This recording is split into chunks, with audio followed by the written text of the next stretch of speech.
Fight on!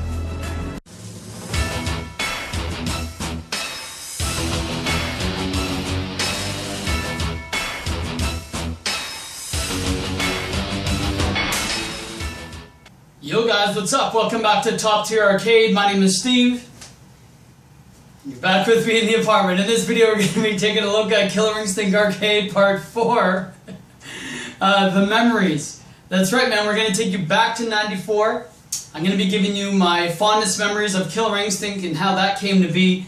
And definitely walk you through some of my childhood when it comes to this game. So let's get right to it. Before so, a couple things. Number one, like any memories video, other than my Double Dragon, because I was pretty much seasoning what's called my humidor, or one of them. I have 4, so for my cigars, and I just finally got them up to speed. They were a little more moist. I'm going to be smoking a cigar or a reflection stick, like I always do in my memories video to bring me back, and it's one of my other hobbies, one of my other passions. So I'm going to light up also. Always want to usually accompany it with an adult beverage. It's 9 a.m. in Toronto, it's raining, and I'm going to have a stiff drink. I'm going to have a Cîroc Coconut, a little sweeter for the morning. What the hell am I doing? My wife laughs saying, you're nuts. She also said I look like Dracula. Do I look like Dracula with this? I'm leaving it. I'm popping collars in this video, kids.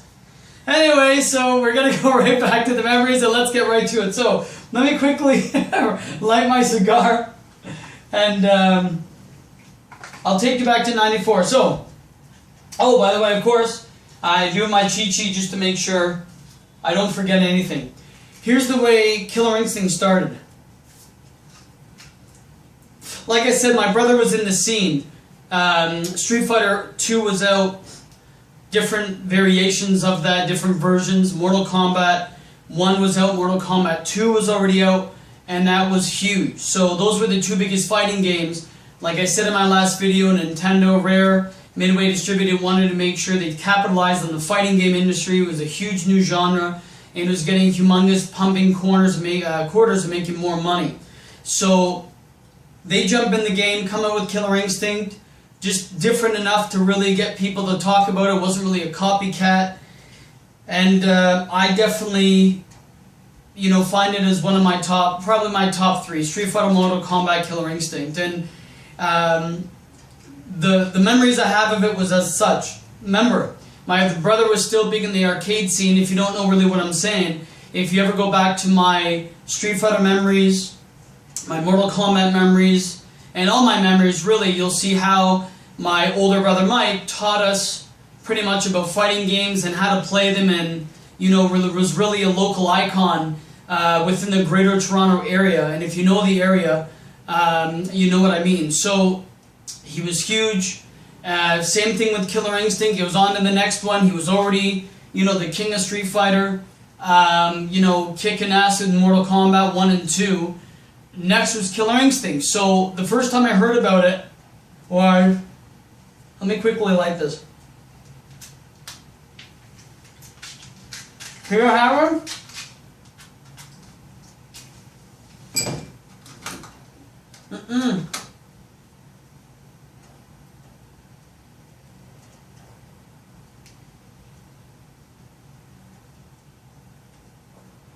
Nice. All right. So the first time I ever heard about this, Mike came home once, and he goes, hey, I just got home from the arcade. Because now there was really no hidden secrets, because I knew where we played and whatever else. So where we lived east of Toronto, at that era, I was 14, this game came out. Now, I never really knew about it until a little later, and maybe near 2015, or so, excuse me, 1995, 95, almost a couple months after it came out. I think this came out in June, if I'm not mistaken, of 94. So around near 95, my brother was saying that, hey, Killer Instinct's really becoming, the new big game. I'm like, oh, what's that about? He goes, it's a new fighting game. It takes elements of Mortal Kombat with its kind of fatalities and its, moves like that. Also, it takes heavily on Street Fighter, but it has another type of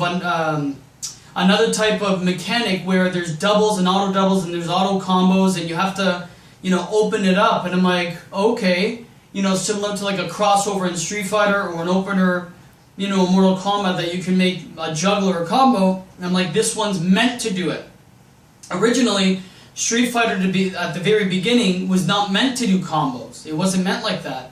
And you can see that in Street Fighter 1, that they were meant to do that, which I'll get to in the months to come. And again, I can't wait till that one. Oh my god. But yeah, so he goes, this one's meant for it. I'm like, alright, so tell me about it. So he goes, it's pretty much the same. You go in and, you can fatality someone, you can combo them. It's kind of the best of both worlds. I'm like, oh, that's cool. He goes, the music's amazing. It's different characters. There's aliens, there's dinosaurs. And I'm like, oh, wow, cool. He says to me, do you want to come play? I'm like, yeah, sure. And I said, and I went to him once, and there's an arcade. It was called Spanky's, and I still remember the logo. It was a dog in blue, like a bulldog, and it was like a dog like this, and it had like a lid coming out of it. I'm like, oh, Spanky's Arcade. And I remember going in there. It was kind of very dark, but dingy dark. So it's kind of, I still remember it was like a tile floor, kind of dirty. Now remember, back then people used to smoke inside arcades, so that made it a little like musty. There was smoke in the air, and there's a lot of weird type of people. Like normally arcades would be like guys like us, whatever, but then they were kind of like a little shady looking. I still remember. Now mind you, I was growing. So, I was, as a mid-teen, I started to understand things and, hear, swear words and things like that, and see drugs for the first time, and I'm like, oh my god. And I remember people even smoking drugs outside and in the back. And I'm like, oh my god, marijuana's bad, it's illegal, what the hell are they doing? But people are smoking. So, I remember Mike playing, and again, it was the same old thing, man. That he would be really good at the game. He would pick Glacius, I think. Glacius and TJ Combo were his two favorites, if I'm not mistaken, maybe Jago. And he would say, hey Steve, kind of, watch me play. So I'd go in there, he goes, just stay near me, because some people, and in Greek you'd say some people are like shady, don't talk to them. And I'm like, alright, fair enough. So I remember him playing, right? Now, the funny thing about that is, he would be playing, but Mike started getting really confident because he was known as the fighting game guy. So he starts talking smack, and there's again, same thing as the other videos, Mortal Kombat and Street Fighter. People would come up and he'd be, people would be pissed off because he always kicks their ass. And I remember there was one scene, or there was one event where I was there, and everybody was lining up, right? I'm like, alright, cool. So, I'm sitting beside him, kind of like little brother. He's playing and he's doing his thing, so Mike would talk shit. So he wouldn't really talk shit unless someone provoked him. And I remember there was a scene, I'll give you an example. Well, we'll just say, whatever, Mike was Glacius or whatever, right? And if you guys could see this. So Mike was just say Glacius and he was playing whatever was happening. But like things like auto doubles like this. So you know how it does it automatically. Well, the thing is, Mike would start talking trash because the guy was like, oh, you're cheap and you're cheap. And it was like, oh yeah, really? So Mike would start, talking trash. Let me see if I can I remember his ultra. Shit, I forgot his ultra. But either way, so Mike would be doing the ultra combo. So Mike would be doing the ultra combo, and when it was going on, he would keep pressing it. He'd be like, yeah, what do you got now? And not even looking at him, just comboing. So Mike wouldn't be I still remember. You know what? I can't remember what's his ultra again? It's escaping me, damn it. So Mike would be pretty much like this, and just looking at him, like he wouldn't even look at the person's face. So he'd be like this. So yeah, what are you talking now? He goes, I'm not even looking. He goes, I don't even have to look. I'm beating you. And then he would keep doing that, and people would get so pissed off. He goes, yeah, oh yeah? And he goes, what do you got to say now? Oh, there it is. He goes, yeah, look, I'm not even doing it, and you're losing. I'm not even touching it, and you're losing. He goes, I'm not even touching it, and you're losing. So he would keep doing that. And then so he would be just looking at people, being pissed off, saying, don't talk shit, or you're going to get it. Top Tier Arcade.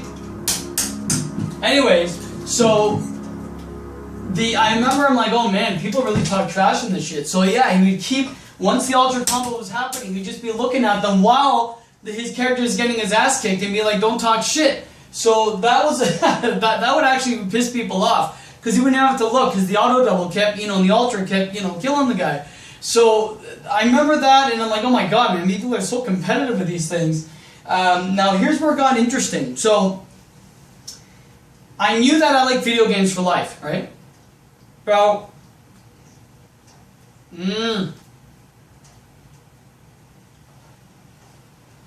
I was so enthralled because people were always lined up, always, when it came to this. And again, we socialized, people talked, you got to know people, which again, I really think is suffering these days because everybody just talks shit over, PlayStation Network or Xbox One or Xbox Live, I mean.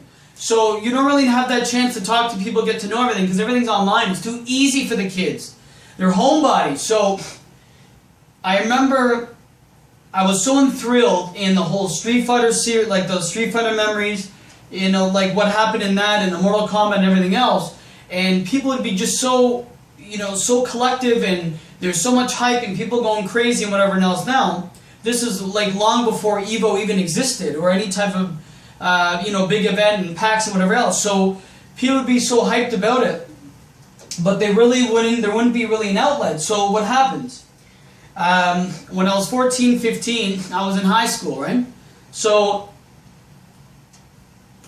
early on in our high school, we had a guidance counselor come into each room. And we had to take a test to see what type of personality you have and what to really focus on in the progressing years. So I remember the guidance counselor coming in saying, okay, write your test, and I wrote my test. It turns out that my job ideally was a librarian. Yeah, believe it or not, that's a school system.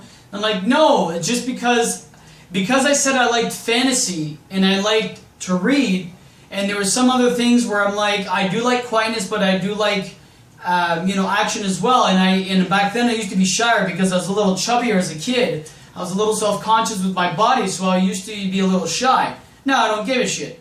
But back then, that's why you'd be a perfect librarian. I'm like, no, that's not me. He goes, well, what do you want to do? So I remember sitting down with him because I said this is wrong, and my teacher was like, go to him and tell him what you want to do. He goes, well, Steve, what do you want to do for your life? I'm like, I want to be an actual video game tester. And if I recall, Nintendo had, and correct me if I'm wrong, Digipen. Is that what it's called? Digipen was like years ago when you used to create games and used to do that. And I don't know if I still have it, and I wish I kept it.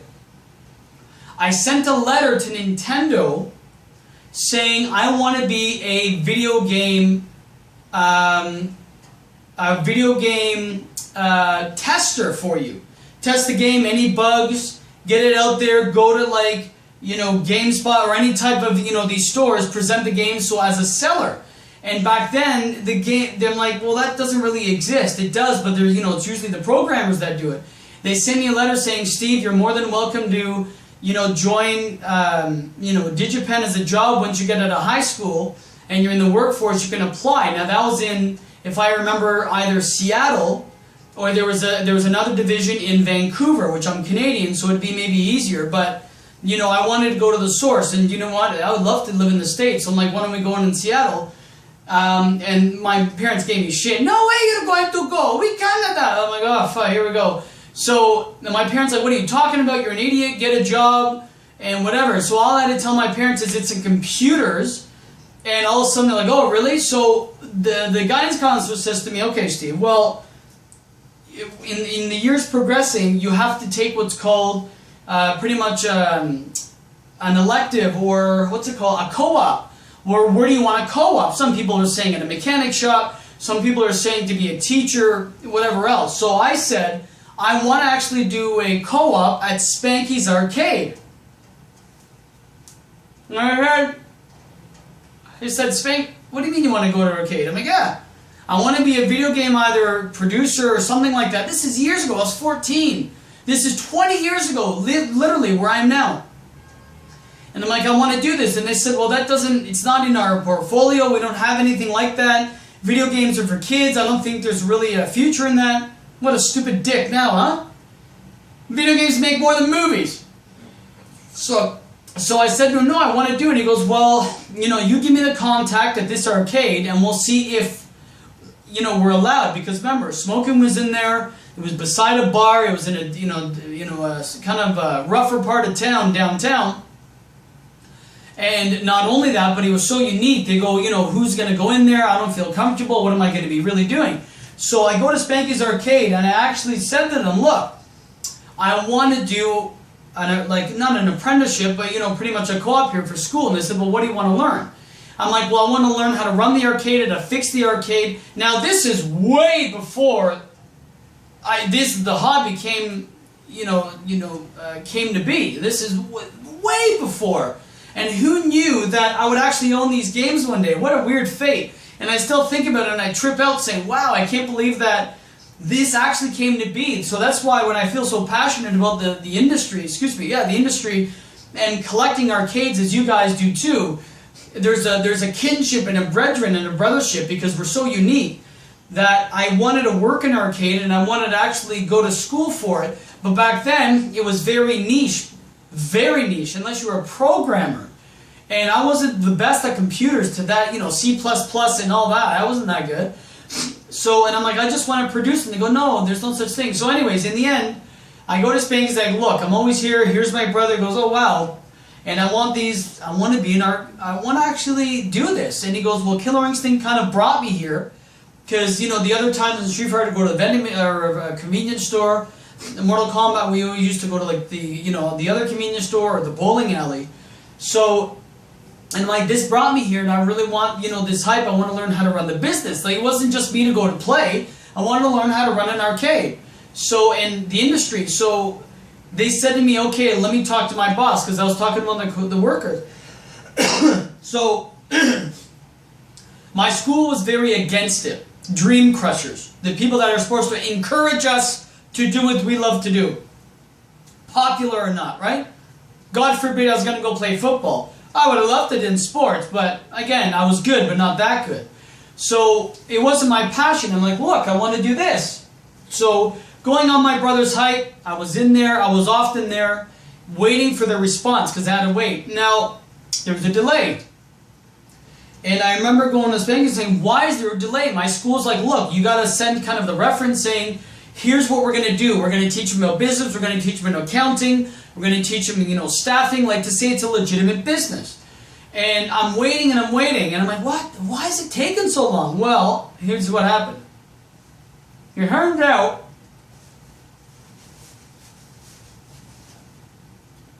out, that the reason there was a delay is when I brought in the form telling Spanky's what my school is going to ask for or want, because every week they'd have to write down what I've done and what I've learned, and then I'm going to have like visits by the school to see if I'm doing what I'm doing, and in case I'm outside doing whatever. So, and I showed up and taken attendance. So Spanky's got very nervous. I'm thinking, what the hell's the big deal? It's a business, right? Well, here's where she got real. The owners end up saying no. And I'm like, what do you mean no? And they said, no, we're not doing it. I won't allow you, I'm sorry. So, to know me personally, if something doesn't make sense to me, and I have something I'm passionate for, I'm not giving up for life. I want reasons. Why? No bullshit. And I go to him, and I never had a big mouth when I was a kid, and I still don't. But if there's something passionate or a freedom that I feel passionate about, you're not going to tell me nothing. That's why we live in the country we live in. He says to me, Steve, I can't do it for a lot of reasons. So, and he goes, I can't explain to you, but I can't have people coming in and out often. Now, if you're listening, you're probably wondering, well, what the hell? Why wouldn't an owner want more publicity, more whatever? You probably already got it, and why? Well, if you didn't get it, it turns out that Spanky's, after they denied me, closed 2 months later. And I'm like, oh my God, what have I done? I thought it was me, right? They closed because apparently, and I found out now, that it was a front for drugs. This is what I heard. That the owner was big into drugs, and at that age, the demographic was, at that age, was, mid-teens to mid-20s, perfect for drugs, experimenting, or whatever the hell people want to call it. So it was a front for drugs. And when they shut it down because of that, I couldn't believe what I was hearing. I'm like, shit, now how am I going to tell everyone that this is what I want to do, where the one place that has it, the arcades of what I can do, is now gone, and not only the reputation. What does that make me look like? Was I going to do drugs? The honest to God truth is, I've never, and I swear to everything in my future kids' names, I've never done a drug in my entire life. Never. And the reason I didn't is because people thought it was cool to do, and I thought it was lame to follow the pack. I was always the reverse. Anytime something's popular, I'm the other fucking way. Always. If something's popular, I'm the other way. Because it ruins it.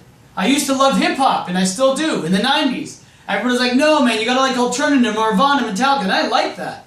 But I'm like, nah, hip-hop's a fad, whatever. I loved it. Everybody made fun of me. You, Steve, you're not black. I'm like, I get it, but all my friends are, and I love it. I love it. I love the passion. I love the kind of anti-society, like in the sense that you don't conform. I love the struggle. I love the stories. I love someone's life stories. What you're listening to now. Now hip-hop's everywhere. Now that soccer moms at 43 are dancing to Gundam style, and they put that under hip-hop, which they've done, which sickens me, or they listen to some nonsense that's out now, even though you got to go with the times, it offends me. Anyway, so I'm going off track, but what I'm getting to is, it was so heartbreaking that something that I really liked was gone. And I had no opportunity. I ended up actually doing a kindergarten class. Doing very well, and actually graduating with honors. And I've done so well, they said, why don't you go into teaching? And I'm like, it's not my passion. I don't want to. I love teaching people, but not under the confines of the government, because they tell you what you want to learn, which I'm not a huge fan. Not always, anyways. So, what happened is, Killer Instinct was harder to find because they were more expensive, and they were, I guess, the arcade scene was still big, but slowly, it was still big, but it wasn't the biggest. It started going a little low, a little down, because even like at the bowling house, I said, yeah, it draws, but not as much as it did in the late, in the 80s and mid 90s. So, it was harder to find. I couldn't really find it anywhere. So what happens? It comes to the home console now. Eventually, you've seen it here, where it says coming to the Ultra 64. So Ultra 64 ended up being now the Nintendo 64. So N64, which is cool because it never existed, and even when you have the attract mode on, it would say coming soon to your home and to the Ultra 64. My friends and I would go nuts. We're like, oh my god, it's coming to the Ultra 64. So we wanted to play that online. I couldn't believe it. Now what happens?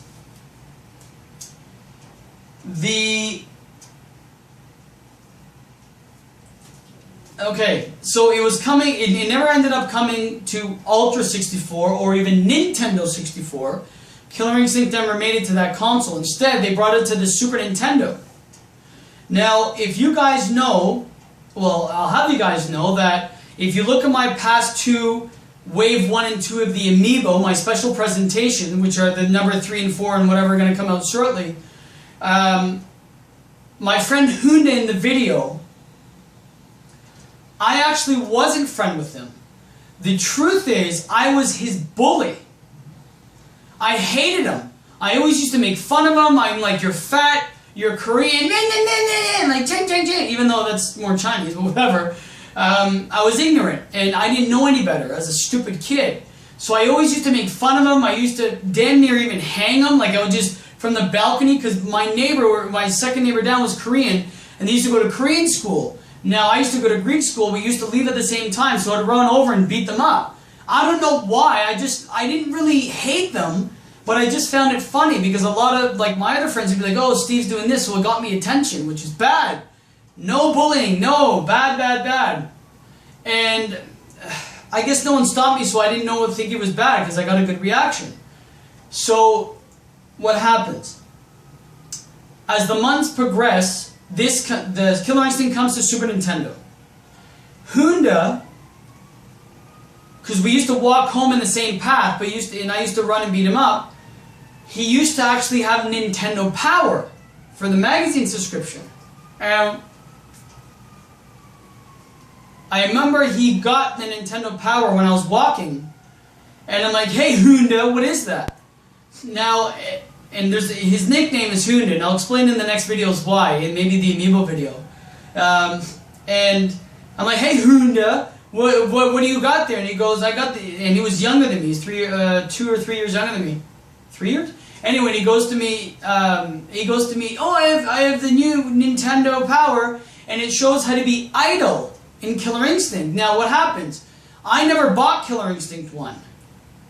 Hunda did. And I'm like, oh my god. He goes, yeah, I have it, and now I'm going to be idle. I'm thinking, ooh, this is a good time to use this kid to play video games. Because I really couldn't play him in the arcade because I didn't drive at the time.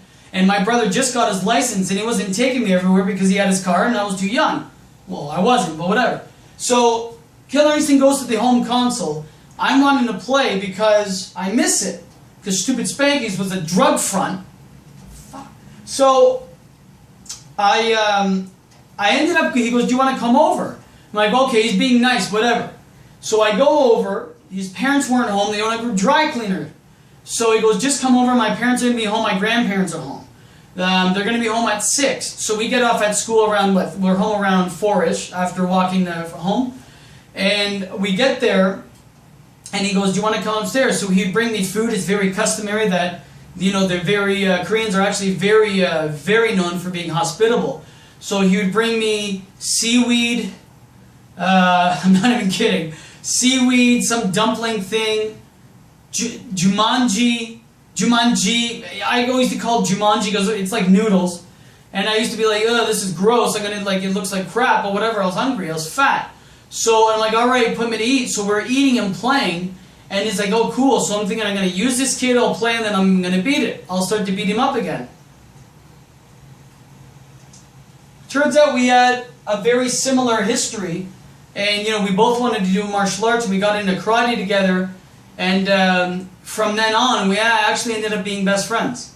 And I'm still friends with him, honestly. Like, I've known him 25 years, and we've been cool since. Never fighting, never nothing. He's helping me do my videos, can you imagine? So, we played Killer Instinct. I know it was a big game, it was competitive. I didn't think it was as competitive as Street Fighter, maybe even Mortal Kombat, but it was getting big. Now everything started shifting to home console.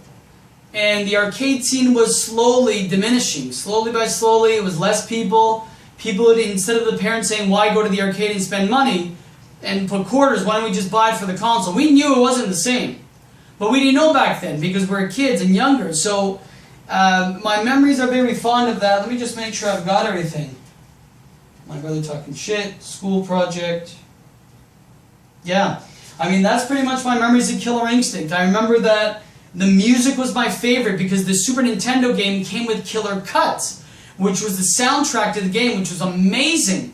So even when we started doing martial arts together with Hyundai, and then also Mike, my older brother, and my younger brother, we were all in it together, and we're all friends, and we all, you know, we're all together as one. We even used to do our katas, if you know martial arts, K-A-T-A, we used to do our katas. We used to do them actually to a lot of Killer Instinct, especially cinders. So I still remember we used to do that. So you know what, my memories of Killer Instinct are very fond. And they actually hold on, you know, every of these games hold a place in my heart. Maybe not as much as the others, but they all do. They all have something to hold on to. And that's why when I grow my collection, some people have been responding, and thank you guys for being so supportive. Again, I always want to grow the channel, and I want to go on about this, but I only really want to get the games that mean something to me. And there's a reason why I like them. So, you know, people say, Steve, why don't you get this game? Or they recommend, why don't you know, your arcade can't be complete with this game. For an example, someone said, Steve, someone personal messaged me and said, or emailed me and said to me, hey, why don't you get like a Donkey Kong? Now, I'm not going to front. Donkey Kong's boss. One of the, if not one of the iconic games, if not the most iconic game, maybe beside Pac-Man or Miss Pac-Man. The thing is, I really don't have a connection to it. Will I never get it? No, because I like it and it's iconic. And I do remember playing it. I do. But will I get it? I don't know. I don't know how far this is going to go. I know I'm going to be getting certain games for sure. That's 100%. And, you know, if you guys want to know which games I have, and I'm going to be updating soon, there's a few more that I want. In my Google Plus page, which is linked, you can see the games that obviously I have and the games that I want. And there's going to be, you know, there's a lot of games that I want, and, you know, furthermore to come. But, and again, they're near and dear to my heart. This game, if it wasn't for this game, one, I wouldn't have had my interest to go against the school. Two, I wouldn't know what a front for drugs is. Three, I wouldn't have been so